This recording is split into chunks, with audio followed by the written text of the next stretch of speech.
Hello बच्चों, मैं professor Devesh Tripathi DT sir एक बार फिर से आ गया हूँ इलास्टिसिटी के वीडियो को आगे बढ़ाने के लिए। हम लोगों ने काफ़ी सारे चीज़ें अभी इलास्टिसिटी में देख लिया है। व्हाट वी हैव स्टडीड में एक छोटा सा समरी दे देता हूँ। हम लोगों ने सबसे पहले ये पढ़ा कि इलास्टिसिटी होता क्या है, इलास्टिसिटी आता क्यों है। फिर हमने उसके बाद ये देखा कि स्ट्रेस और स्ट्रेन क्या होते हैं। स्ट्रेस और स्ट्रेन के रिलेशंस को हमने स्टडी किया in terms of modulus of elasticity. ये मॉड्यूलस ऑफ इलास्टिसिटी तीन तरह के होते हैं। एक होता है Young's modulus, that is longitudinal stress upon longitudinal strain. Second bulk modulus, जो हम आज डिस्कस करेंगे। एंड थर्ड आपका जो रहता है वो रहता है मॉड्यूलस ऑफ रिजिडिटी। तो ये तीनों चीजों को हमें पढ़ना था। हमने यंग्स मॉड्यूलस को काफी डिटेल में देख लिया था। कुछ क्वेश्चन भी मैंने करवाए थे, कुछ दिए भी थे। कई बच्चों ने मुझे जवाब दिया and I am very happy about it. कुछ नालायकों ने नहीं दिया, जिन्होंने नहीं दिया शेम ऑन यू। तो हम आगे बढ़ते हैं। तो वही सही है, गलत है तो गलत है। We are working hard, you should also work hard, correct, simple. तो चलिए आगे देखते हैं इसको, है ना।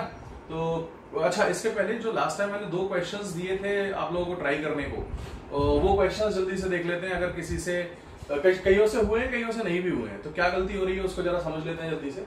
बहुत ही सिंपल क्वेश्चंस थे। एक तो सभी के लिए कॉमन था। वो क्वेश्चन ये था कि अगर मान लीजिए मैं इस रॉड को दोनों तरफ से खींचना शुरू कर दूं तो क्या होगा।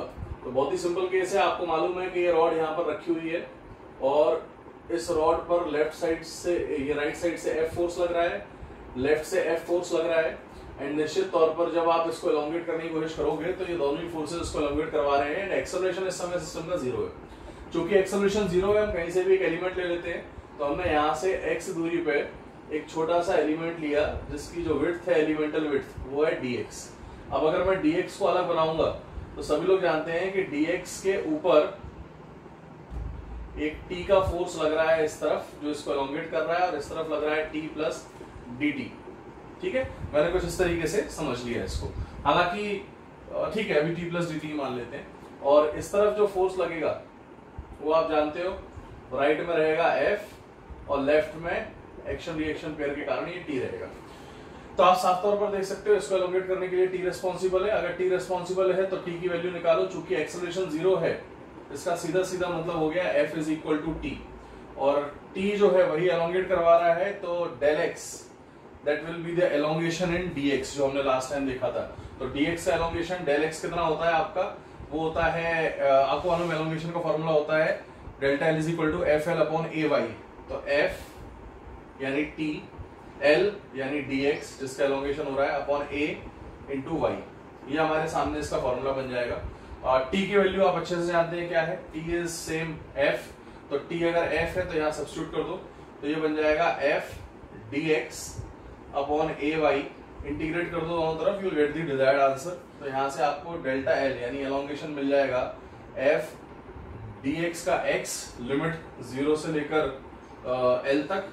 तो यहां से सीधा सीधा F L upon A Y, ये आंसर आ जाएगा। ये इसका मैथमेटिकल मेथड है। दूसरे कुछ लोग डायरेक्ट भी कर सकते हैं। वो क्या कह सकते हैं कि जब हमने एक तरफ फोर्स लगाया था, यहां कर देता हूं, जब हमने रॉड पे एक तरफ फोर्स लगाया था, जो हम कर चुके हैं लास्ट वीडियो में, उस एक तरफ के फोर्स के कारण जो एलोंगेशन आया था, that elongation came out to be, I remember delta L was equal to F L upon 2ay।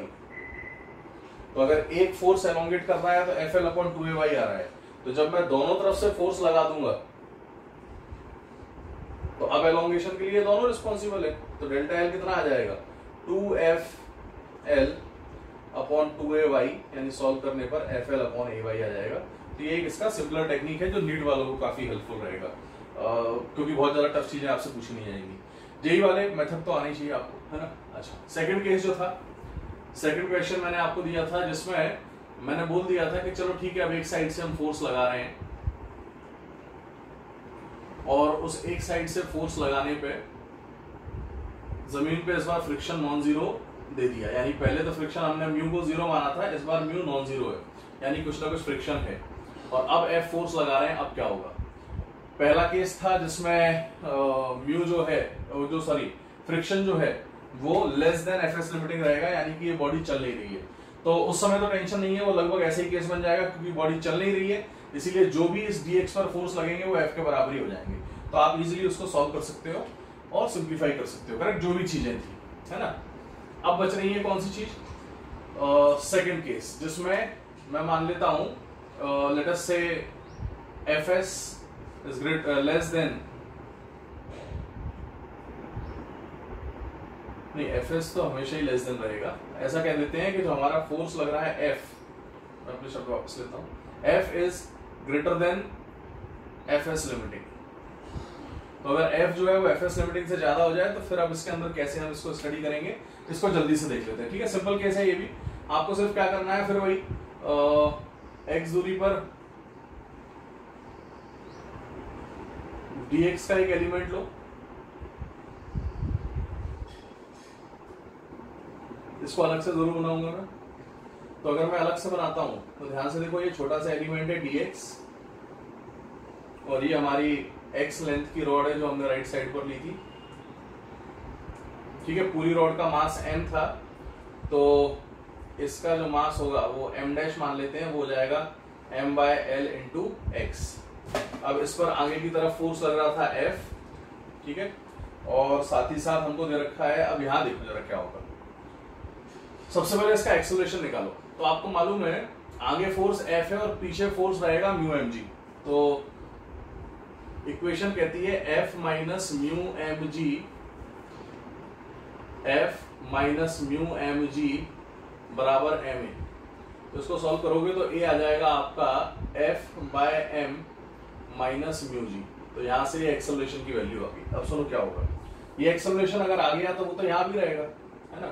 तो एक्सेलरेशन तो हम लिख देंगे एज इट इज। अच्छा, इतने हिस्से पर जो फोर्सेस लगेंगे उनको समझो। एक तो ये फोर्स है टेंशन का जो इस पर भी लग रहा है, और दूसरा फोर्स है यहाँ पर एक फ्रिक्शन का, ठीक है। ये जो फ्रिक्शन का फोर्स है वो हो जाएगा mu m dash G, mu into normal, correct.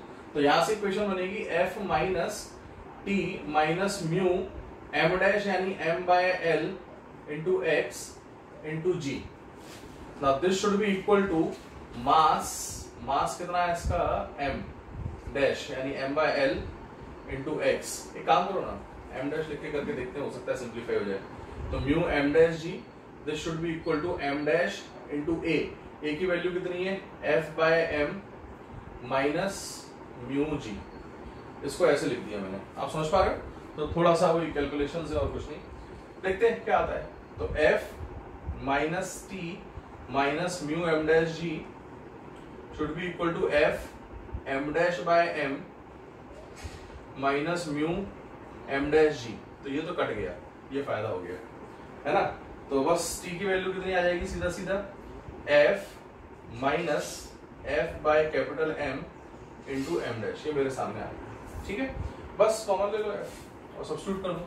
तो यहां से मैं सॉल्व कर देता हूं इसको, तो आप देख सकते हो t will become equal to F, है ना, F into 1 minus m dash by m, m dash by m यहां से देखो तो कितना आ रहा है x बाय l, ये सब्स्टिट्यूट, बस खत्म बात। अब यहां से t आ गया आपको, तो एलोंगेशन के लिए t रिस्पॉन्सिबल है, तो आपको मालूम है सीधा सीधा del x will be equal to t dx by ay।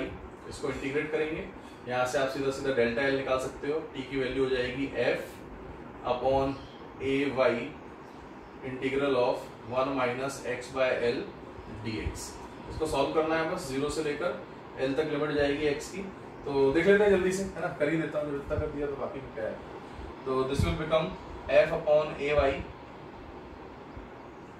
f upon A Y into 1 dx बन जाएगा x, x में लिमिट डालो तो l, है ना, minus 1 by L x dx बन जाएगा x स्क्वायर बाय 2, और x स्क्वायर बाय 2 में लिमिट डालोगे तो l स्क्वायर बाय 2 यहाँ से बन जाएगा। तो एक l से एक l कट गया, तो finally l minus l by 2 बचा, तो l बाय 2 आ जाएगा। तो डेल्टा l जो आ रहा है वो कितना आ रहा है, fl अपॉन 2ay। आप कमाल की बात देखो, जब फ्रिक्शन नहीं था तब भी वही आया, फ्रिक्शन है तब भी वही आएगा। तो खास बात याद रखिएगा, नीट वाले खास तौर पे याद रखें, जेई मेंस वाले याद रखें कि ये फॉर्मूले में कोई चेंज नहीं आ रहा है बोथ द केसेस, करेक्ट। तो डेल्टा एल चाहे फ्रिक्शन हो चाहे ना हो, दोनों केसेस में सेम ही आ रहा है। कोइंसिडेंटल है, ऐसा कोई लॉजिक नहीं है कि वो हमेशा ही सेम आना चाहिए, बट कोइंसिडेंटली आ रहा है, correct. So this is how we are going to approach these two questions. I am sure एक और क्वेश्चन दिया था मैंने, उसको भी जल्दी से देख लेते हैं ना। चलिए, तो तीसरा क्वेश्चन जो मैंने आपको दिया था वो ये था, है ना, ये खासतौर पे जो एडवांस वाले बच्चों के लिए है, बट सभी लोग देख लो तो अच्छा रहेगा। इस सवाल में ये बहुत ही मतलब ट्रेडिशनल सवाल है। इसमें क्या किया गया है, एक रिंग को घुमाया गया है with N angular velocity omega. जब ये रिंग घूमेगी तो इसके हर एलिमेंट क्या करेंगे, आउटवर्ड स्ट्रेच होने की कोशिश करेंगे। लगातार घूमने के कारण ये आउटवर्ड स्ट्रेच होते होते थोड़ा बहुत रेडियस में कुछ चेंजेस आएंगे। तो वो पूछ रहा है कि what is the change in radius with respect to original radius. तो ऐसे सवालों को करने का एक मेथड है, हम बता देते हैं। हम यहाँ पर एक छोटा सा एलिमेंट लेंगे डी थीटा का, जो मैं ऑलरेडी बना दिया है, और इस एलिमेंट को मैं यहाँ रीड्रॉ कर रहा हूँ। तो समझिएगा ये बहुत ही छोटा सा एलिमेंट है ना, ये छोटा सा है, बट मुझे ऑब्वियसली बड़ा बनाना पड़ेगा, अदरवाइज आपको कंफ्यूजन होगा समझने में। तो मैंने ये छोटा सा ये एलिमेंट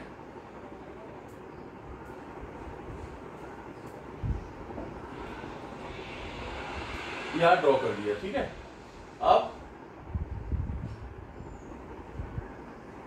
इस छोटे से एलिमेंट का जो एंगल है वो छोटा सा डी थीटा है, और जब मैं इसको डिवाइड करूंगा दो सेगमेंट्स में, तो यहां से लेफ्ट वाले पोर्शन का एंगल डी थीटा बाई 2 मान लिया, बाइसेक्ट कर दिया मैंने इसे। अच्छा, आप समझो हो क्या रहा है। चूंकि ये रिंग घूम रही है तो ये एलिमेंट भी खिंच रहा होगा, तो इस पर टेंजेंशियल टेंशन यहां लगेगा, और सिमिलरली टेंजेंशियल टेंशन यहां भी लगेगा। अच्छा, ये जो टेंशन है ये हमें कैसे यूज करना है समझो। ये और भी जगह देखा गया है, फ्रिक्शन में इस तरह का सवाल मैंने करवाया था, ये तो हो जाता है बच्चों से। तो आप ध्यान से ये देखो कि अगर ये डी थीटा बाई 2 है, ये 90 है, तो ये क्या बन जाएगा 90 माइनस डी थीटा बाई 2, तो ये बन जाएगा आपका डी थीटा बाई 2। अब टी का यहाँ का जो कंपोनेंट आएगा, this will become T cos D theta by 2, और यहां वाला जो कंपोनेंट आएगा टी का वो बन जाएगा T sine D theta by 2। Similarly यहां भी वही चीज होगी और यहां भी वही चीज होगी। तो आप अगर ध्यान से देखो तो टोटल ये दोनों कंपोनेंट जो है वो एक दूसरे को कैंसिल आउट कर रहे हैं, लेकिन ये वाले जो T sine D theta by 2 है ये एड अप करेंगे, और यही एक्चुअली में इसकी फ्रेम से सेंट्रीफ्यूगल फोर्स को बैलेंस करेंगे, या फिर आउटवर्ड फ्रेम से देखो तो ये सेंट्रीपिटल फोर्स बनाएंगे। तो अगर मैंने ग्राउंड फ्रेम से देखा तो मैं कह सकता हूं कि नेट सेंट्रीपिटल फोर्स जो है that is 2t sine D theta by 2, और वही होना चाहिए dm ओमेगा स्क्वायर r, चूंकि इसका छोटा सा एलिमेंट है तो मास dm मान लिया। अब छोटे एंगल के लिए साइन डी थीटा बाई 2 और डी थीटा बाई 2 सेम हो जाएंगे, तो ये 2t into D theta by 2 यहां आ जाएगा, और dm को मैं लिख सकता हूं density is mass is density into volume. तो डेंसिटी रो दी गई है, वॉल्यूम हो जाएगा एरिया इनटू छोटा सा इसका जो भी लेंथ है, लेट अस से dx, है ना, जो भी आप बोलना चाहो, dm है तो इसका लेंथ dx हो जाएगा। बस अब यहां से इसको ओमेगा स्क्वायर r लिख दो, सॉल्व कर लो। तो d थीटा, अच्छा dx को भी लिख सकता हूं मैं, है ना, एक और, चलो ठीक है अगले स्टेप पे करता हूं। t से 2 से 2 काट दिया, t d थीटा विल बिकम रो a, और dx है इसका लेंथ, तो इसका लेंथ होता है r d theta omega square r। ये r तो वही रहेगा, ये d थीटा कट जाएगा, तो t कितना आ गया आपका rho a omega square r square. अब this is quite simple, correct. अब यहां से टेंशन आ गया, अब क्या करना है समझो, ये अच्छा स्टेप है। यहां पर हम स्ट्रेन को चेक करते हैं, क्यों कर रहे हैं चेक आपको भी पता चल जाएगा। स्ट्रेन होता है change in length upon original length. अब चूंकि पूरी रिंग का लेंथ जो था वो 2 पाई r था, चेंज होकर कितना हो जाएगा 2 pi r plus delta r, तो चेंज कितना हो गया 2 pi r plus delta r minus 2 pi r with respect to original, यानी 2 पाई r। सब्स्टिट्यूट करो, 2 पाई कटेगा पहले तो कॉमन लेके, r में से r चला जाएगा, तो आप देखो यहाँ से खास बात डेल्टा l बाय l किसके बराबर आ गया, डेल्टा r बाय r। ये तरीका होगा जिससे हम आंसर निकालेंगे। अब देखो क्या कर रहे हैं आपको मालूम है डेल्टा l होता है f l upon A Y, तो delta l upon l will be f upon A Y, और f क्या है हमारा टेंशन, तो t अपॉन ए वाई। और कमाल की बात देखो यही डेल्टा r बाय r है, करेक्ट। सब्स्टिट्यूट कर दो, सॉल्व कर लो, आंसर आ गया। तो डेल्टा r कितना हो जाएगा आपका t, यानी rho a omega square r square into r upon A Y. A से ए कट जाएगा, आप देख सकते हो डेल्टा r कितना आ गया rho omega square r cube by y, and the answer to this question. This was a very beautiful question जो आप लोगों को शायद समझ में आया होगा, करेक्ट। दिस क्वाइट सिंपल, आप इसको नोट कर सकते हैं। Let us move ahead. हम लोगों ने अभी वो पिछले क्वेश्चंस देख लिए हैं। अब जो अगला टॉपिक हमें सीखना है दैट इज बल्क या मॉड्यूलस, एक कह देते हैं बल्क मॉड्यूलस बोल देते हैं सीधा सीधा, बल्क मॉड्यूलस। इसके भी सिंबल का बड़ा रट्टा है। कुछ बुक्स ए को इसका सिंबल यूज करते हैं, कुछ बी को यूज करते हैं, आप बी को यूज करो। सिंबल से ज्यादा मतलब है इनके मायने का, या आखिर हैं क्या कहते, क्या है इसको, करते कैसे हैं इसको। तो अब देखिए हो क्या रहा है। मॉड्यूलस, यंग्स मॉड्यूलस में क्या हो रहा था, लॉन्जिट्यूडनल स्ट्रेस और लॉन्जिट्यूडनल स्ट्रेन का रेशियो ले रहे थे। अब यहां भी रेशियो तो लेना है, बट यहां पर जो रेशियो रहेगा वो हमारे लिए नॉर्मल स्ट्रेस, यानी वही लॉन्जिट्यूडनल वाली स्ट्रेस, उसका रेशियो आएगा विथ वॉल्यूमेट्रिक स्ट्रेन। मैं इसको समझाता हूं भी है क्या। अब नॉर्मल स्ट्रेस को जब वॉल्यूम के केस में डिस्कस करते हैं, तो जैसे मान लीजिए यहां पर मैंने एक स्फीयर लिया और इस स्फीयर पे हर तरफ से परपेंडिकुलर फोर्सेस लग रहे हैं। तो ये जो परपेंडिकुलर फोर्सेस लगते हैं ये हमारे फोर्स पर यूनिट एरिया बनने के कारण प्रेशर बन जाते हैं।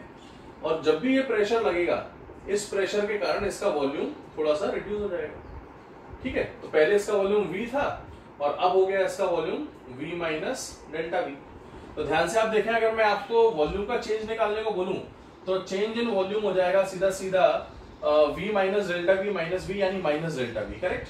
तो यहां से आप देख सकते हैं नॉर्मल स्ट्रेस को तो हम सीधा सीधा प्रेशर लिख देंगे और वॉल्यूमेट्रिक स्ट्रेन को लिख देंगे minus delta V upon V। आप समझ पा रहे हो माइनस क्या बता रहा है? माइनस हमको सिर्फ इतना बता रहा है कि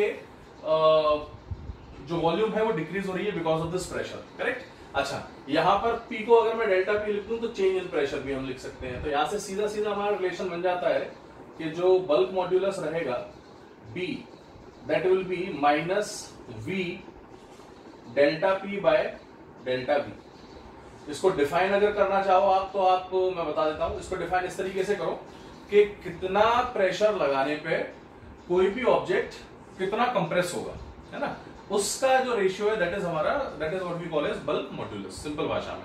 तो आप ऐसा बोलिए कि the change in pressure required for a particular change in volume is what we call as bulk modulus, और उसके रेशियो को हम लोग बल्क मॉड्यूलस बोल देते हैं। इसीलिए वही है, change in pressure per unit change in volumetric strain is what we call as bulk modulus. तो इसको हम लोग अगर डिफरेंशियल इक्वेशन फॉर्म में लिखें तो इन डिफरेंशियल फॉर्म, क्योंकि ये ज्यादा यूज होता है, हम इसको लिख सकते हैं B is equal to minus V dP by dV। ये हमारे सामने बल्क मॉड्यूलस का सबसे बेसिक एक इंपॉर्टेंट रिलेशन आ गया। अच्छा, इसकी खासियत है, इसका एक और टर्म देना, that is called as compressibility. तो यहां आप नोट करके इसको लिख सकते हैं, फिर मैं इसके डिटेल्स में आऊंगा। You can note it down कि भैया जो रेसिप्रोकल ऑफ बल्क मॉड्यूलस होता है उसको हम बोलते हैं कंप्रेसिबिलिटी।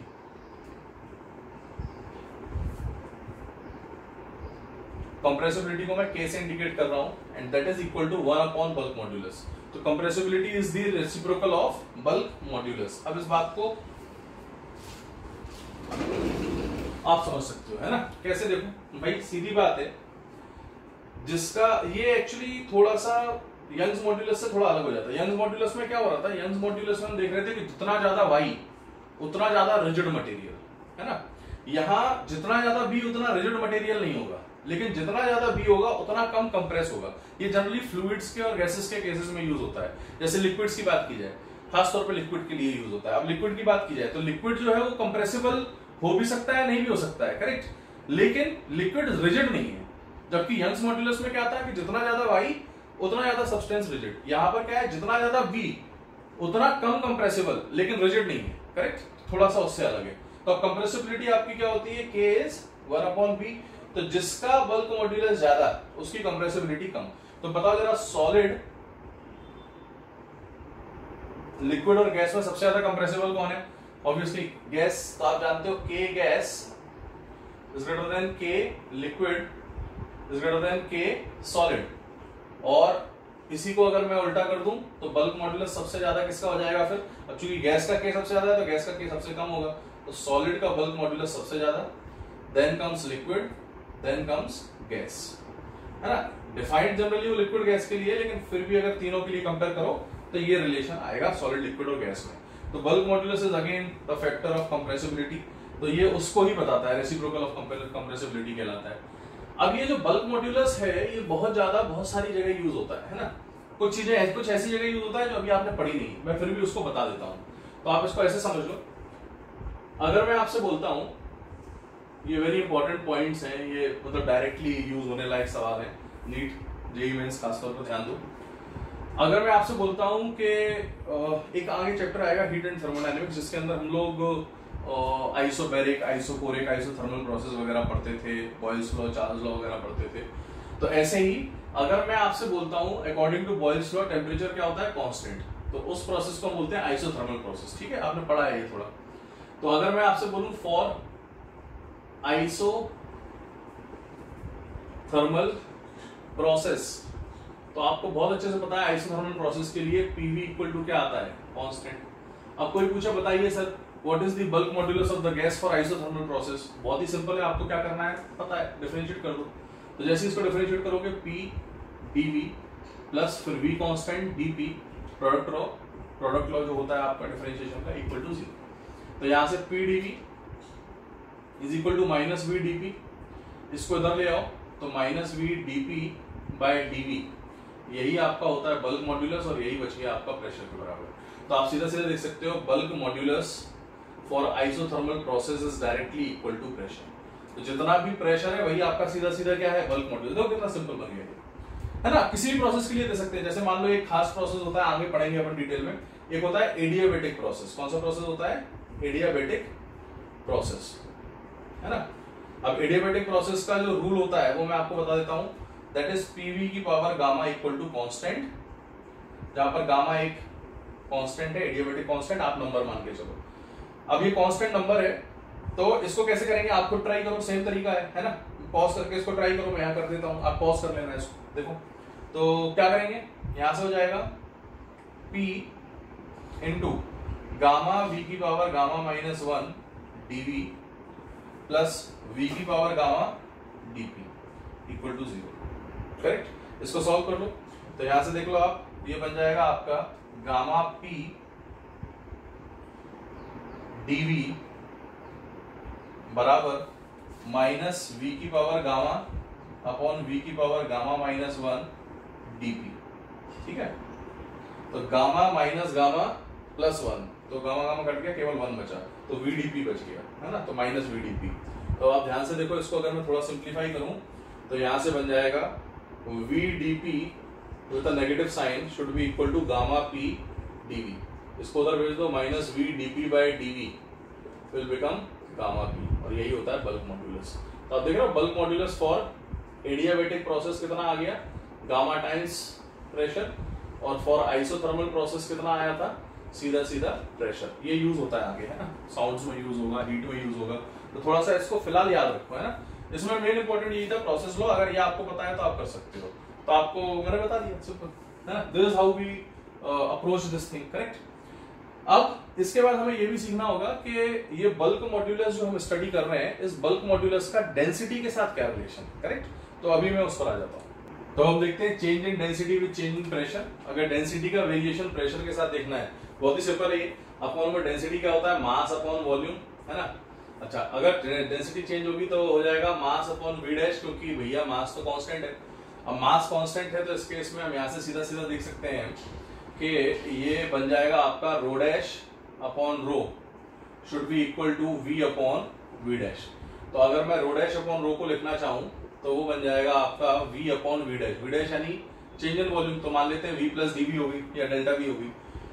अब यहां से क्या होगा, v कॉमन ले लो, तो नीचे v into one plus delta v by v, ये रिलेशन बनेगा। v कट गया, तो यहां से रो डैश कितना आ जाएगा, rho upon 1 plus delta v by v, ये मेरे सामने एस्टेब्लिश हो गया। ठीक है, अब ये डेंसिटी का रिलेशन आ गया, इसको थोड़ा रीअरेंज करो अपने हिसाब से। तो क्या करेंगे, बल्क मॉड्यूलस को यूज करो, वो होता है minus v delta p by delta v, हेरा फेरी कर दो, delta v by v will be equal to minus delta p by b। Substitute कर दो इसको यहाँ पे। तो जैसे इसको सब्स्टिट्यूट करोगे तो यहां से नई डेंसिटी जो आ जाएगी फाइनल रो डैश, वो कितना आ जाएगी, rho upon 1 minus delta P by B. ये रिलेशन एस्टेब्लिश हो। अब ध्यान से देख के आप समझ सकते हो इसमें, अगर मैं प्रेशर को इंक्रीज करता हूं, ठीक है, तो प्रेशर अगर इंक्रीज करेगा तो ये टर्म डिक्रीज होगा, तो डेंसिटी क्या करेगी, इंक्रीज करेगी। तो प्रेशर इंक्रीज करेगा तो वॉल्यूम डिक्रीज करेगा और डेंसिटी इंक्रीज करेगी। तो सिंपली यहां लिख देते हैं हम लोग इसको कि pressure increases implies density increases. ये एक रिलेशन एस्टेब्लिश हो गया। अच्छा, एक और इंपॉर्टेंट पॉइंट, अगर कोई पूछे कि डेंसिटी का रिलेशन क्या है बल्क मॉड्यूलस से, तो आप ऐसे समझ सकते हो कि relation of rho and B, खैर ऑब्वियसली ये तो है ही एक रिलेशन, बट एक डायरेक्ट रिलेशन भी बना लेते हैं। तो डेंसिटी क्या होता है, मास अपॉन वॉल्यूम। तो अगर मान लो किसी सब्सटेंस का मास कांस्टेंट है तो वो डेंसिटी इंटू वॉल्यूम बन जाएगा। इसको डिफरेंशिएट अगर मैं करता हूं तो rho into D V plus D rho into V will be equal to 0, है ना। आपको मालूम है rho D V will be equal to minus D rho into V, तो इसको इधर भेज दो, तो minus D V by V will be equal to D rho by rho. ये रिलेशन आ गया, है ना। और आपको मालूम बल्क मॉड्यूलस की जो हमने डेफिनेशन लिखी थी वो थी pressure upon minus delta V by V यानी डीवी बाय वी। तो इसको सब्स्टिट्यूट करो तो यहाँ से बल्क मॉड्यूलस आ जाएगा P upon delta rho by rho. तो डायरेक्टली लिख देते हैं यहाँ से कि जो चेंज इन डेंसिटी है delta rho, that will be P upon rho into V. ये सारे रिलेशंस है और कुछ नहीं, ये आपको निकालना आना चाहिए, ठीक है। अब इन्हीं में से कुछ रिलेशंस यूज करते हैं और कुछ रिलेशंस डायरेक्टली याद भी रखते हैं, ठीक है। अब उन रिलेशंस को यूज कैसे करना है उसके लिए एक क्वेश्चन देखते हैं। तो आप लोग एक क्वेश्चन नोट कर लो, है ना, देखते हैं इसको। तो इस क्वेश्चन को देखते हैं हम लोग। क्वेश्चन एक बार देख लो, find the depth of the lake at which density of water is 1% greater than at surface, given compressibility of water is this, है ना, 5 × 10⁻⁻⁶ पर ATM। अब यहां समझो जरा क्या हो रहा है। ये जो सवाल है ये काफी फेमस है, आप लोगों ने शुरू में देखा था, तब मैंने बोला था कि लास्ट में यूज होगा। तो ये कैसे करते हैं इस तरह के सवाल, एक मेथड है, आप लोग इसको सीखें। थोड़ा सा एक एजम्पशन लेते हैं इसमें, मैं बताऊंगा क्या। तो हम लोग ने क्या किया, यहाँ ये सरफेस ऑफ द लिक्विड ले ली और यहाँ एक बेस ले लिया, ठीक है। पूरे में लिक्विड भरा हुआ है, लिक्विड का रिवर वगैरह जो भी आपको बोलना है। अब इस लिक्विड के लिए हमने क्या किया, यहां एक छोटा सा पॉइंट लिया और यहां उसको फर्दर हम ले गए, ठीक है। ये जो डेप्थ है इस लेक की वो हमको निकालनी है, हमने इसको h मान लिया। अब समझ रहा, इस पॉइंट पर जो प्रेशर लगेगा that will B atmospheric pressure, इसको हम P0 बोलेंगे। और यहां लगने वाला जो प्रेशर रहेगा वो P0 plus some extra value delta P।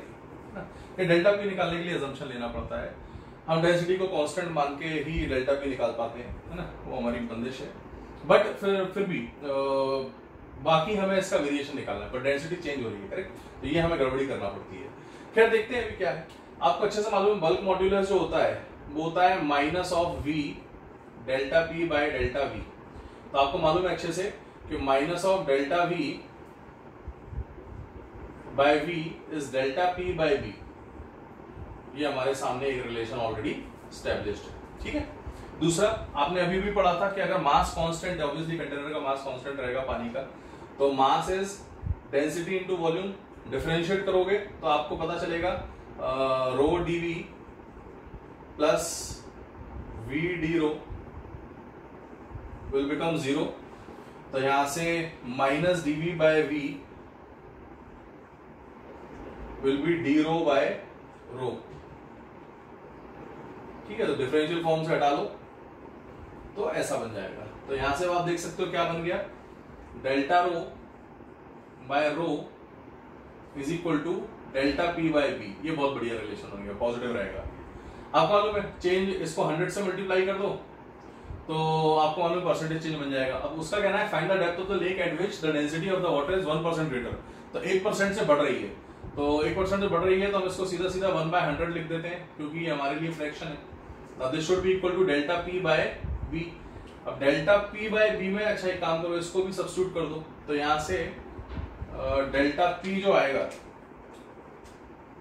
This delta P will turn out to be b by 100, है ना। अच्छा ठीक है, डेल्टा पी क्या है इसको समझो। डेल्टा पी है चेंज इन प्रेशर, तो फाइनल प्रेशर था P not plus delta P minus initial pressure था पी नॉट, ये कट गया। तो आप ध्यान से देखो, यहाँ से चेंज इन प्रेशर की वैल्यू डेल्टा पी जो है वो डेल्टा पी रहेगी और वो हो जाएगी सीधे सीधे रो जी एच, क्योंकि आप एच हाइट नीचे आ रहे हो, ठीक है। तो अगर रो जी एच इसकी वैल्यू ले ली तो आप यहाँ से निकाल सकते हो कि जो हमारे सामने डेल्टा पी आएगा that will become rho G H, बस खत्म। अब हमसे पूछा क्या गया था, हमसे एच पूछा गया है, तो कर दो इसको। Rho G H is equal to how much, B by 100। तो यहां से एच आ जाएगा आपका B by 100 rho into G, ठीक है। सब्स्टिट्यूट करो इसको, तो यहां से बी की वैल्यू आ जाएगी 1 बाय के, यानी 1 by 5 into 10 to the power of 6 divide by 100 into density of water is 1000 into G is 10। ये रिलेशन बन गया आपका, है ना, ठीक है।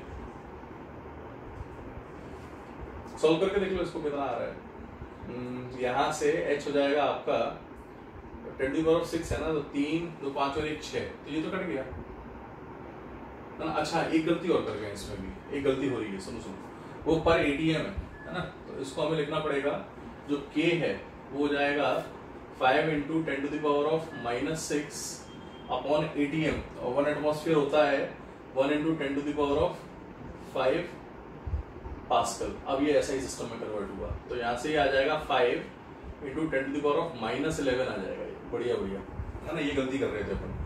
तो अगर k इतना आ रहा है तो b हो जाएगा 1 by 5 into 10 to the power of 11। अब देखो 3 2 5 और 1 6 हो गए, तो ये 6 इससे कट जाएंगे तो बचेगा 5, है ना। तो ऐसे लिख देते हैं 10 by 5 into 10 to the power of 4, ऐसे ही कुछ है, चेक कर लो भाई कैलकुलेशन। तो 2 into 10 to the power of 4 metre, तो 20 किलोमीटर कुछ आ गया, है ना। चेक कर लेते एक बार फिर से कैलकुलेशन। यहाँ पर k 10 टू द पावर -6 था, और 1 एटमॉस्फेयर जो होता है 1 into 10 to the power 5 pascal होता है। 6 5 11 -6, ठीक है, लग तो सही रहा है। 11 ऊपर गया, है ना, और नीचे 3 2 5 और 1 6 गए तो 5 बचेगा, ठीक है। 20 किलोमीटर कुछ आ रहा है ना।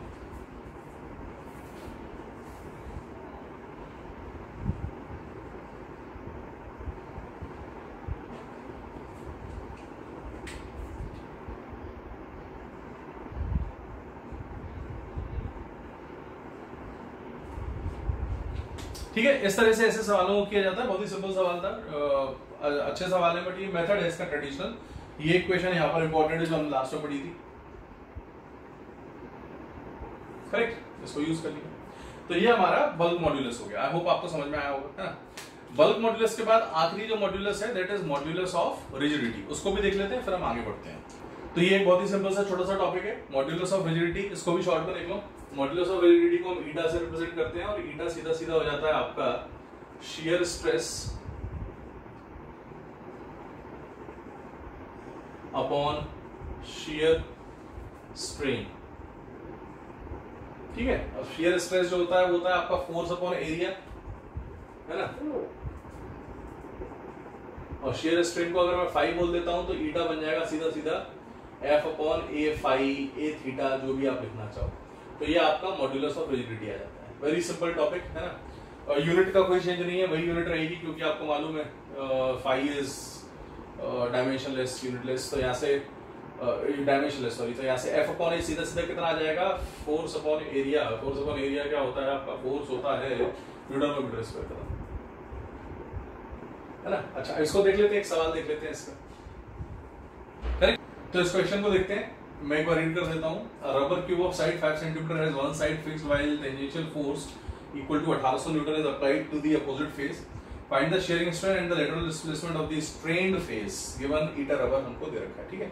सवाल को समझो पहले। तो यहाँ हमको एक क्यूबिकल स्ट्रक्चर दे रखा है रबर का, और इस क्यूबिकल स्ट्रक्चर पर एक टेंजेंशियल फोर्स लगाया जा रहा है। जैसे ही इस पर टेंजेंशियल फोर्स लगाया जाता है उसके कारण ये थोड़ा सा एलोंगेट होगा और इसका नया शेप जो है वो थोड़ा सा कुछ इस तरीके का बन जाएगा। अब ये जो शेप बन रहा है, इस शेप के अंदर आप अच्छे से जानते हैं साइड लेंथ L है और इसका जो एक्सटेंशन हो रहा है वो हो रहा है x का, because of this tangential force. और ये एंगल जो है वो आपका फाई है, जिसको हम शियर स्ट्रेन बोलते हैं। सभी को मालूम है शियर स्ट्रेन जो होगा वो हम सीधा सीधा लिख देंगे फाई, और फाई होता है x बाय एल। और यहां पर अगर बात की जाए आपकी ईटा की, तो eta is equal to F upon A phi. Substitute करके यहां से हम चीजों को निकालेंगे तो फाई हो जाएगा आपका एफ अपॉन ए ईटा। तो फोर्स कितना है इसका, फोर्स हो जाएगा 1800 अपॉन ए, एरिया कितना है 5 into 5 25 into 10 to the power of -4 metre square में, इंटू ईटा वो है 2.4 into 10 to the power of 6, ऐसा कुछ है। अब ठीक है ना, यहां से हमको सॉल्व करना है। तो देखो हाँ, तो एक ये जीरो इधर लगा दो, ठीक है, 18,000 हो गया। 6 में से 4 गए, कितने बचे 2, ठीक है, 6 में से 4 गए, कितने बचे 2, और 2 ऊपर के चले गए, ये सब खत्म। तो यहां से बच गया आपका 180 अपॉन 25 इंटू 24। इसको चेक करें जरा कितना हो रहा है ये, है ना। तो 5 5 जो 25, 5 3 जो 15, 3 5 6, 5 24 12 3 36, 3/10 यानी 0.3 रेडियंस आ रहा है। ये हो गया सीधा सीधा, है ना। अब 0.3 रेडियन अगर फाई आ गया तो आपको मालूम है फाई कितना है x by L, x equal to हो जाएगा L फाई। तो L कितना है आपका 5 सेंटीमीटर। बस सॉल्व कर लो, 5 into 10 to the power of -2 into 0.3, तो ये आ जाएगा आपका x is equal to 1.5 into 10 to the power of -2 या फिर 15 into 10 to the power of -3 metre, 15 mm आ जाएगा। और क्या, x is 15 mm, answer to this question. ऐसे करते हैं सवालों को, सिंपल कोई टॉपिक है ना। चलिए, तो अब हमारा अगला जो इंपॉर्टेंट टॉपिक है वो है एनर्जी स्टोर्ड इन ए स्ट्रेच रॉड। तो जब भी किसी रॉड को खींचते हैं तो उसका जो एनर्जी स्टोर्ड होता है वो क्या होता है। तो हमने यहाँ एक सिंपल डायग्राम बनाया है। अगर ये एक रॉड है जिसकी लेंथ L है, इसको F फोर्स से खींचा जा रहा है, तो इसके अंदर डेल्टा L का टोटल एलोंगेशन है। बट एक T इक्वल टू T पर अगर मैं इसका एक्सटेंशन देखूं तो मान लेते हैं कुछ x हो गया होगा।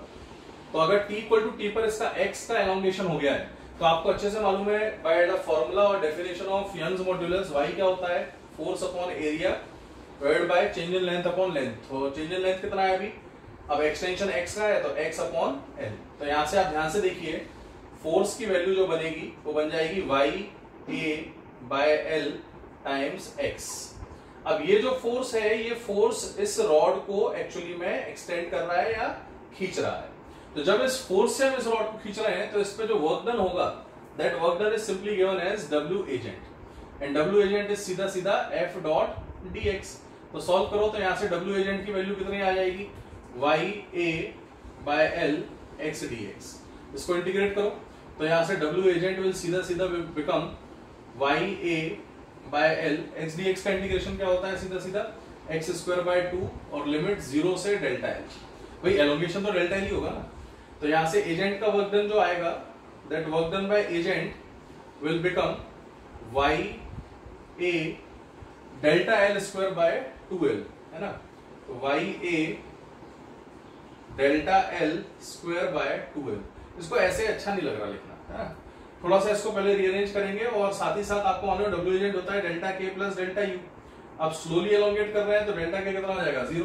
तो जो चेंज इन पोटेंशियल एनर्जी है delta u, this will turn out to be half y a by l into delta l। ऐसा कह सकते हैं, delta l square, correct, half y a by l into delta l का square. Clear है।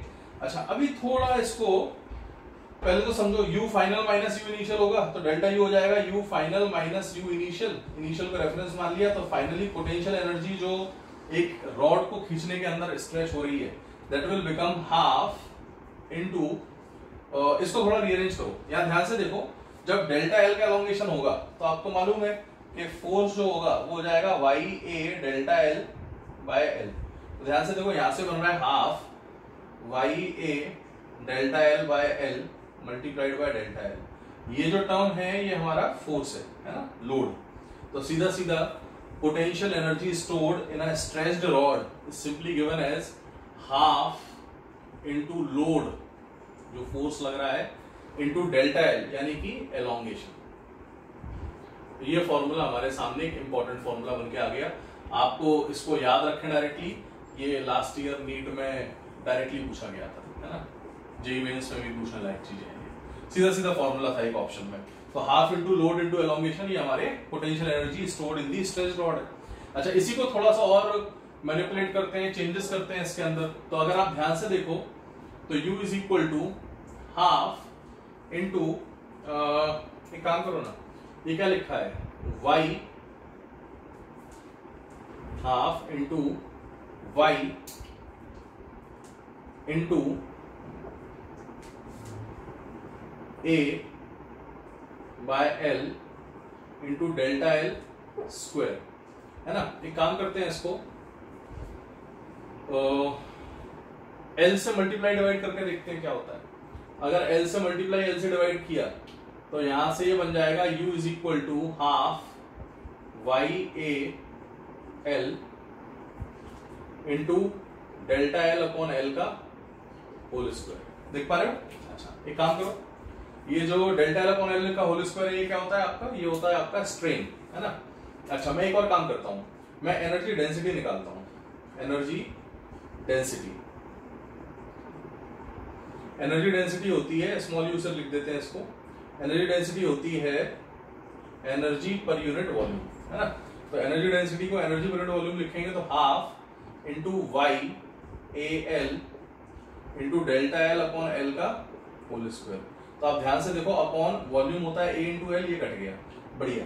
तो energy density का formula बन गया half into Young's modulus into strain का स्क्वायर, है ना। देखो कितना सिंपल बन गया, बढ़िया। एनर्जी डेंसिटी है ना, तो एनर्जी निकालना है तो वॉल्यूम से मल्टीप्लाई करना पड़ेगा।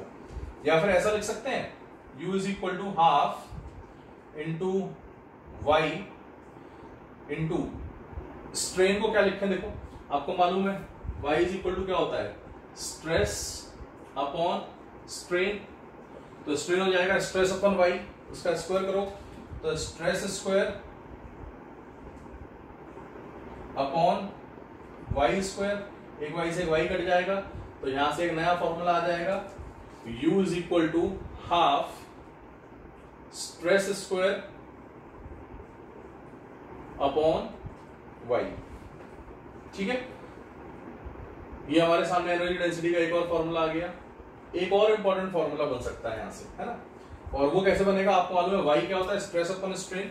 तो अगर उसको यहां सब्स्टिट्यूट कर दो तो u बन जाएगा आपका half into stress upon strain into strain का स्क्वायर। ये कट गया यहां से, फाइनली एनर्जी डेंसिटी बन गई half into stress into strain. ये इतने सारे फॉर्मूले हमने बना लिए, डिपेंडिंग ऑन द डेटा आप इसको यूज कर सकते हो। तो मैं एक बार फाइनली ये सारे फॉर्मूले पहले लिख देता हूं और फिर मैं इसके सेकंड सिंपलर मेथड की तरफ आऊंगा। ये भी मेथड टफ नहीं था, बट एक इससे भी आसान मेथड है ना, और वो यूजफुल भी है क्योंकि वो हमें एक नई चीज सिखाता है। मैं आपको बताता हूँ क्या, पहले हम इसको नोट कर लेते हैं, जो फॉर्मूले हमने बनाए, क्योंकि ये डायरेक्टली आपको याद रखने हैं। तो आप याद रखिए, सबसे पहले अगर कोई एनर्जी की बात करता है तो एनर्जी होता है half into load into elongation. Energy density की बात करता है यानी एनर्जी पर यूनिट वॉल्यूम, तो ये होता है हाफ इंटू, अब देखो बहुत सारे फॉर्मूले हैं। सबसे पहला important formula stress into strain, तो half of stress into strain पहला फॉर्मूला। दूसरा, अगर स्ट्रेन में चाहिए तो half Young's modulus into strain का होल स्क्वायर, और स्ट्रेस में चाहिए तो half into stress square upon Y. तो ये फॉर्मूले एनर्जी डेंसिटी के हो गए और ऊपर वाला फॉर्मूला जो है वो एनर्जी का हो गया। तो बहुत ही सिंपल से फॉर्मूले हमने बना लिए, ये आपके डायरेक्टली सवाल आजकल आ रहे हैं पेपरों में इस तरह के, तो आप इसको याद रखें, ये मेरी आपसे एक्सपेक्टेशन है, ठीक है। अच्छा, अब इसी को निकालने के और भी तरीके हैं, और एक बहुत ही इंपॉर्टेंट टॉपिक है जो हमें इसी से रिलेटेड समझना है, वो क्या है उसको देखते हैं हम, है ना। तो यहां पर आप समझिए इस चीज को,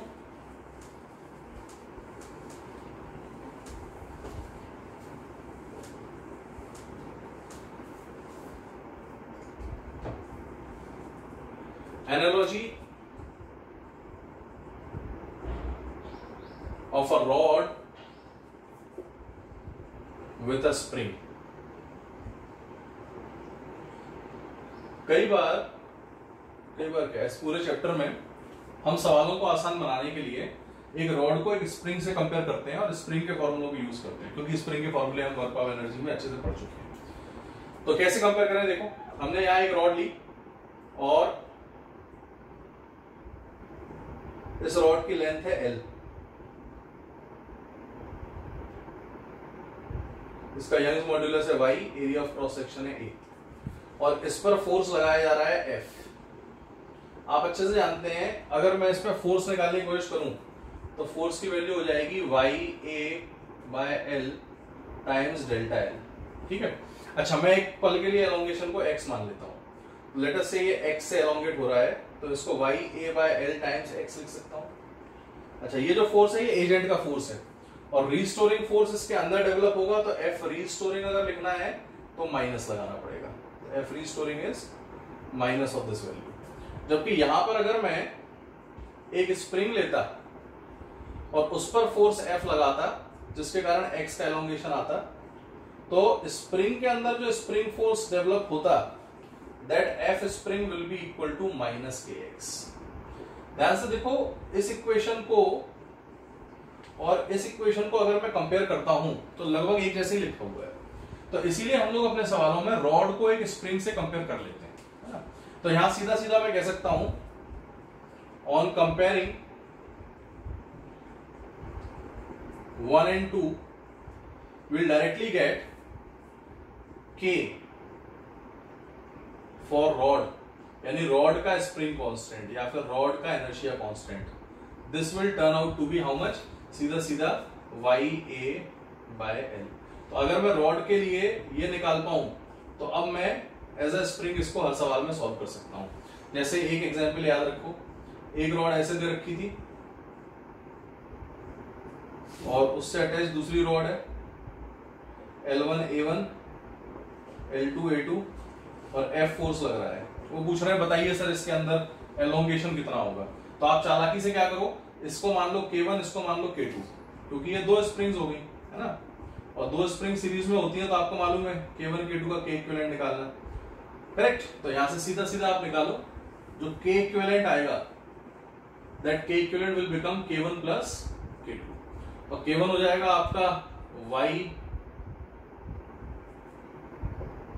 कॉमन है, चलो y A1/L1 plus y A2/L2। इससे फायदा क्या है, देखो K इक्विवेलेंट आ गया तो आपको मालूम है एक्सटेंशन जो होगा F that will be equal to K equivalent into x, तो एलोंगेशन सीधा सीधा F अपॉन K इक्विवेलेंट आ जाएगा, और यहां से आप इसको सॉल्व कर सकते हो। तो ये बहुत ही सिंपल मेथड हो गया अगर आप एक रॉड को एक स्प्रिंग की तरह ट्रीट करते हो, तो जहां जहां रॉड दिख रही है वहां वहां आप इसको स्प्रिंग की तरह यूज कर सकते हो। ये बहुत ही सिंपल सीधा मेथड है, करेक्ट।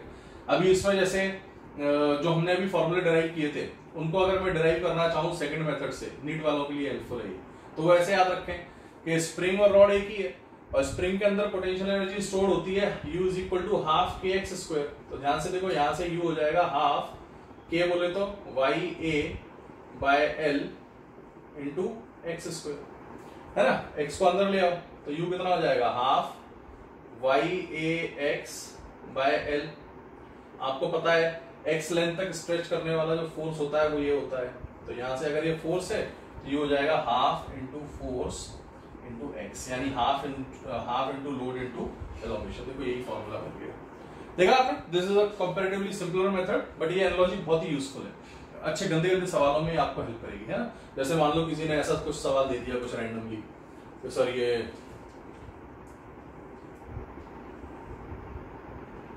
पहली रॉड थी, ये इससे दूसरी रॉड एसोसिएटेड है, यहाँ एक तीसरी रॉड है ना, और इन सबको F4 से खींचा जा रहा है। अब वो पूछ रहा है बताइए सर एलोंगेशन क्या होगा वगैरह वगैरह, टेंशन लेना नहीं, इसका y सबका सेम मान लो, है ना। तो A1 L1 सेम होना जरूरी नहीं है, मैं सिंप्लीफिकेशन के लिए कर रहा हूँ। और ये हो गया y A3 L3 जो भी है ना, बस खत्म। आपको मालूम है F इक्वल टू क्या होता है kx, और k जो है वो होना चाहिए k इक्विवेलेंट। तो आपको दिख रहा है कि k इक्विवेलेंट अगर निकालना है तो this is k1 this is k2, ये सीरीज में है ना, और सीरीज में है तो सीधा सीधा ओहो एक गलती कर गए थोड़ा, आप पिछला ये सही कर लेना, स्प्रिंग में उल्टा होता है तो ये नहीं होगा, तो k इक्विवेलेंट होगा 1/k1 प्लस 1/k2, तो आप चेंज कर लेना इसको, है ना, कर लोगे वो तो फिर सब टफ नहीं है। तो यहाँ पर देखो ये दोनों सीरीज में है तो k इक्विवेलेंट हो जाएगा आपका 1/k1, ऐसा कह दो k1 k2 upon k1 plus k2, ये तो इसका हो गया, प्लस ये पैरेलल में है तो इसका हो जाएगा k3, ऐसे सॉल्व कर दो। देखो कितना सिंपल है, correct. This is how we have to approach these questions. यानी अगर एक रॉड को एक स्प्रिंग की तरह ट्रीट किया जाए तो उसमें कोई गलती नहीं है, आप रॉड को एक स्प्रिंग की तरह ट्रीट कर सकते हो, तो इसको ध्यान रखिएगा, है ना, ये भी एक इंपॉर्टेंट सा चीज था, तो ये हमने सीख लिया।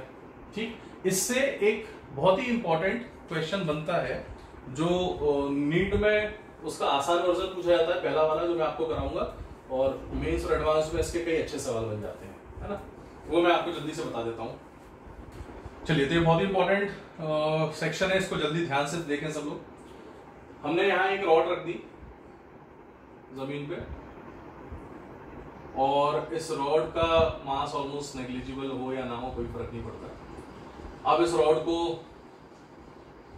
हमने F4 से खींचा, तो जब मैं इस रॉड को F4 से खींचूंगा ऑब्वियसली इसके अंदर एलोंगेशन होगा, है ना, और इसके अंदर एलोंगेशन होगा तो इसके अंदर एनर्जी स्टोर हो जाएगी, U will be equal to half into load into elongation. अब ये एनर्जी जो है वो इसके अंदर स्टोर हो रही है, तो क्या कोई एनर्जी लॉस हो रही है हीट में? तो हम बोलेंगे यहाँ कोई भी एनर्जी हीट में लॉस नहीं हो रही है आइडियल केस में। तो आइडियल केस में क्या कह सकते हैं, ideally heat loss will B 0, यानी कि जितनी भी इसको खींचा जा रहा है सारी की सारी एनर्जी इसके अंदर स्टोर हो रही है in the form of elastic potential energy. तो all the energy is stored in the elastic potential energy. अगर मैं इसी रॉड को, ऐसे ही खींची हुई रॉड को एक बहुत ही स्ट्रॉन्ग एसिड में डाल दूं तो ये डिसॉल्व हो जाएगी, और जैसे ही डिसॉल्व होगी तो अब उस एसिड का टेम्परेचर बढ़ेगा या नहीं बढ़ेगा? क्या लगता है? इसका टेम्परेचर बढ़ेगा। क्यों बढ़ेगा? उसका रीजन सुनो। क्योंकि आपने हीट लॉस तो 0 है, ठीक है, माना, लेकिन एलोंगेट किया तो इसके अंदर एनर्जी स्टोर्ड है। अब जैसे ही ये डिसॉल्व होगी तो वो एनर्जी कहां जाएगी? वो किसको मिलेगी? एसिड को ही तो मिलेगी, तो एसिड का टेम्परेचर बढ़ेगा। तो हीट लॉस नहीं हो रहा है, लेकिन फिर भी अगर आप इसको नोट करके लिख लो, इसको नोट लिख लो आगे कि if this stretched rod is dissolved in a very strong concentrated acid, then on getting dissolved the temperature of the acid will increase. This is because the elastic potential energy which was stored in the rod after dissolution will get converted into heat energy. तो ये एक simple सा case था। इसी का एक और समझो जरा सवाल। अगर मैं ऐसा समझ लूं कि मैंने यहां एक रस्सी ली या वायर लिया एक मेटल का, है ना, ऑलमोस्ट मासलेस वायर है, लेंथ इसकी L है, इसको एक ब्लॉक से कनेक्ट किया जिसका मास था कैपिटल M। अब because of the weight of this block ये एलोंगेट होगा, एंड लेट अस से ये डेल्टा L से एलोंगेट हो गया। बहुत ही प्यारा सवाल है, समझो इसको। ये जेई नीट दोनों के लिए है, इसके बाद के थोड़े जेई के लिए रहेंगे। अगर मैं इस L लेंथ के वायर को थोड़ा एलोंगेट करवाता हूं तो डेल्टा L से ये खिंच जाएगा।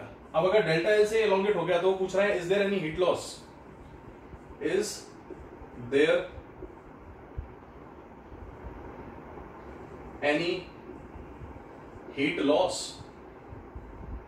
in this case, and if yes तो कितनी? तो हमेशा ही पूछा जाएगा। तो आप सबसे पहले इस चीज को समझें, जब इसको डेल्टा एल से एलोंगेट किया गया तो इसने एनर्जी गेन की, और एनर्जी जो गेन की इसने इन the form of elastic potential energy, वो आपको मालूम है कितनी होती है? वो होती है half into load, mg is responsible, into elongation कितना है? Delta L. ये बहुत ही इंपॉर्टेंट क्वेश्चन है, समझो इसको। अच्छा, लेकिन चूंकि ये वर्टिकल सिस्टम है तो ये नीचे भी तो आ रहा है मास, और मास नीचे आ रहा है तो उसकी एनर्जी डिक्रीज भी हो रही है, ग्रेविटेशनल पोटेंशियल एनर्जी। तो एनर्जी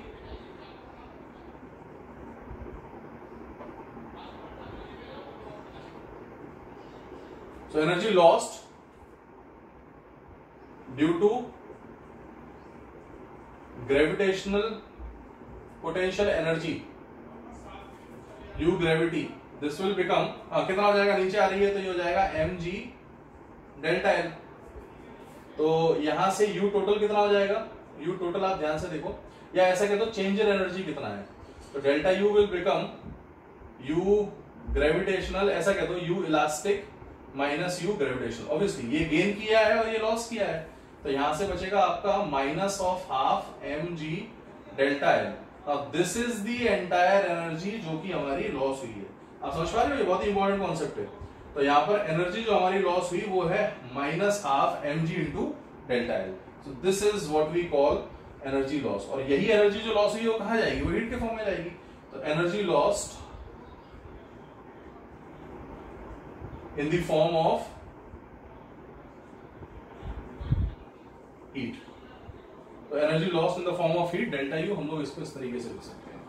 तो this is the energy lost, correct? आप इसको भी नोट कर सकते हैं। अच्छा, इसी में एक और सवाल बड़ा अच्छा बन जाता है, ये जे एडवांस वाले करें, नीट के लिए जरूरी नहीं है। नीट केवल इतना समझे कि सीधा सीधा रॉड रखी थी, ग्रेविटेशनल लॉस हो नहीं रहा था, सिर्फ इलास्टिक स्टोर हो रहा है। तो अगर ग्रेविटेशनल लॉस नहीं हो रहा तो हीट लॉस कितना होगा? 0। लेकिन अगर वर्टिकल रख दिया तो क्या होगा? ग्रेविटेशनल का लॉस होगा और इलास्टिक का स्टोर होगा, तो जो डिफरेंस आएगा वो आपका हीट लॉस होगा। ऐसे ही एक सवाल दिया जाता है, heat loss due to extension, या ऐसा कह देते हैं heat loss due to extension in a rod because of its self weight, because of its self weight. ठीक है, कैसे करते हैं इसको? देखो simple, heat loss self weight के कारण। तो ये रही रॉड, आपको इसको समझना होगा, ये अच्छा सवाल है एडवांस के लिए। ये नीट वाले चाहो तो सुन लो, नहीं तो जरूरत नहीं है, तो ज्ञान के लिए है बस। कभी कुछ बहुत ही गंदा हो गया तो आप लोग सोच पाओ, करेक्ट? तो अब यहाँ क्या हो रहा है ये समझो, बड़ा प्यारा सवाल है। तो सबसे पहले तो ये समझो कि खुद के वेट के कारण जो इसमें एक्सटेंशन आता था डेल्टा एल, वो हम पहले ही निकाल चुके हैं, है ना? मैं डायरेक्टली लिख देता हूँ, डेल्टा एल आता है mgl by 2a y। This comes out the L, याद है ना? ये सेंटर ऑफ मास को शिफ्ट कर दिया, उसी से डायरेक्ट कर दिया। अब अगर डेल्टा एल आपका mgl अपॉन 2a y आ रहा है तो सेंटर ऑफ मास इसका डेल्टा एल से नीचे आ जाएगा, हम ऐसा कह सकते हैं। ठीक है, तो ग्रेविटेशनल पोटेंशियल एनर्जी में जो लॉस होगा दैट विल बी, सीधा सीधा कह सकते हैं m माइनस m। अच्छा, ऐसा पहले ये यहां था सेंटर ऑफ मास, और अब इसका डेल्टा एल का एलोंगेशन हुआ है, तो डेल्टा एल का एलोंगेशन अगर हुआ है रॉड का डेल्टा एल का, तो सेंटर ऑफ मास कितने से नीचे आ जाएगा? Centre of mass delta L by 2 से नीचे आएगा, है ना? तो minus mg delta L by 2 ये लेना पड़ेगा। थोड़ा समझो, ये ट्रिकी है ना भाई? पूरी रॉड का एलोंगेशन अगर डेल्टा एल का हो रहा है तो सेंटर ऑफ मास उसके हाफ रॉड के एलोंगेशन के लिए इसको प्रूव कर सकते हो आप, है ना? सब्स्टिट्यूट कर दो इसको, तो यहाँ से ग्रेविटेशनल पोटेंशियल एनर्जी आ जाएगी mg by 2 into mgl by 2a y। तो सॉल्व करोगे तो u gravitational will become mg delta L by 2, यानी कि सीधा सीधा m square g square l upon 4a y। तो ग्रेविटेशनल पोटेंशियल एनर्जी आ जाएगी m square g square l upon 4a y। ठीक है, ये हमारे सामने इस तरीके से आ गया।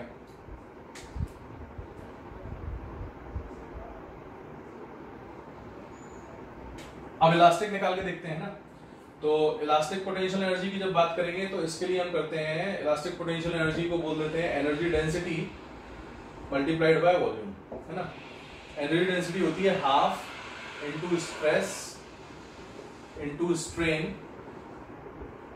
Multiplied by volume. ये क्यों कर रहे हैं उसको समझो। हमने क्या किया, हमने यहां से x दूरी पे एक छोटा सा एलिमेंट ले लिया dx का, और इस एलिमेंट के लिए हम लोग सॉल्व कर रहे हैं चीजों को। तो आप ध्यान से समझो, इलास्टिक पोटेंशियल एनर्जी बन जाएगी half into stress. Now what is stress जो इस dx में आ रहा है, that stress is because of the presence of this weight. तो ये वेट कितना है आपका, m/l into X into G, half into stress. अच्छा ये तो आपका वेट है ना, डिवाइड बाय एरिया। तो स्ट्रेस आ गया आपका force per unit area. Strain होता है चेंज इन लेंथ। अब देखो dx के अंदर जो एलोंगेशन हो रहा है वो हो रहा है आपका लेट अस से dl, और ओरिजिनल लेंथ है वो dx है। और मल्टीप्लाइड बाय वॉल्यूम की बात की जाए तो वॉल्यूम क्या होता है, सीधा सीधा एरिया इंटू dx। तो यहां से dx कट जाएगा ये, ठीक है, और एरिया से ये एरिया कट जाएगा। तो इलास्टिक पोटेंशियल एनर्जी का जो छोटा सा वैल्यू आएगा du, लिख दो आप इसको, है ना। तो this du will turn out to be how much, this will become m g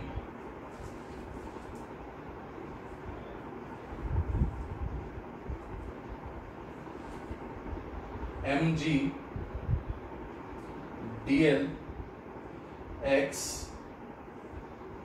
by l 2, ठीक है। तो ये यहां से du कितना आ गया, du आ गया आपका du e विल बी, या ue जो भी आप बोलना चाहो चल जाएगा। This will become half mg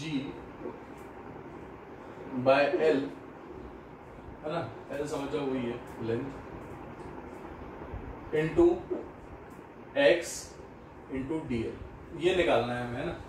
थोड़ा सा और इसमें चेंजेस लाते हैं, dl हमें नहीं पता तो हमें मालूम है एलोंगेशन जो dl होता है, this dl will be equal to t dx by ay, है ना। ये पहले अपन पढ़ चुके हैं। तो यहां से t की वैल्यू जो आएगी वो वेट के बराबर आएगी, तो m/l x इंटू जी, जो हो गया t dx बाय ay। तो यहां से इंटीग्रेशन करके dl निकाल लो, या सीधा सीधा लिख दो इसको, dl हो जाएगा mg x dx upon l ay। देखो ये dl को उठाकर रिसब्स्टिट्यूट करो, बढ़िया सवाल है, ये एडवांस का ऐसा वैसा थोड़ी है। तो du क्या हो जाएगा आपका, सीधा सीधा half mg by l x into mg by l ay into x dx। समझ पा रहे हो, थोड़ा थोड़ा समझो इसको, 2-4 बार देखना वीडियो, है ना, बढ़िया सवाल है ये। तो यहां से due will become m square g square by 2l square ay into x square dx। इसको इंटीग्रेट करो तो इलास्टिक पोटेंशियल एनर्जी यहां से आ जाएगी m square g square upon 2l square ay multiplied by x cube by 3, और x जाएगा 0 से l, ठीक है। तो सॉल्व कर लो इसको। तो ये आ गया आपका m square g square l cube by 3 2 जा 6 l square ay, l square cube cut गया। तो यहां से फाइनली इलास्टिक पोटेंशियल एनर्जी आ जाएगी m square g square l by 6 ay। अब खास बात देखो, ये है गेन्ड और ये है लॉस्ट। तो हीट क्या हो जाएगा, heat will be energy lost minus energy gained, तो U gravitational minus U elastic. Solve कर लो इसको, जो भी आएगा m square g square l upon 4ay minus m square g square l upon 6ay, ये बनेगा। तो यहाँ से हीट की वैल्यू हो जाएगी सीधा सीधा m square g square l upon ay, है ना, इंटू 1/4 माइनस 1/6, तो 12 ले लो, 4 3 जा 12, 6 2 जा 12, 1/12। तो finally heat loss will be equal to m² g² L upon 12 AY। कितना बढ़िया सवाल है ये, purely based on JEE advanced concept. थोड़ा समझना भी मुश्किल होगा कई बच्चों के लिए, बट कोशिश करो तो आ जाता है ना। अल्टीमेटली सवाल है, बढ़िया सवाल है, ठीक है। तो this is how we approach this question. I hope आपको समझ में आया होगा, आप इसको आराम से नोट कर लो।